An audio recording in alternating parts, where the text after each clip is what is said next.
করব। ইনস্টল করার পরে ব্লুটুথ ডিভাইস পাইসে ডিটেক্ট হবে। একইভাবে কিন্তু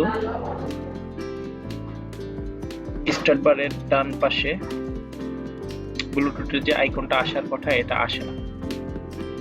এটা কিভাবে ফিক্স করতে হয় আমরা আজকে একটু দেখব। প্রথমত আমরা ব্লুটুথটাকে ইনস্টল করে নেব। ইনস্টল করে নেওয়ার পরে আমরা এখান থেকে স্টার্ট বার থেকে সেটিং এ যাব। সেটিংস, এখান থেকে সেটিংস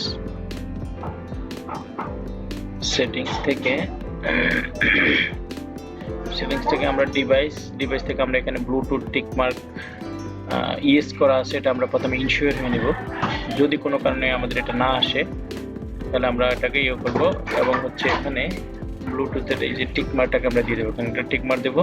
টিক মার্ক দেওয়ার পরে এখানে ইয়াটা চলে আসবে, আইকনটা চলে আসবে।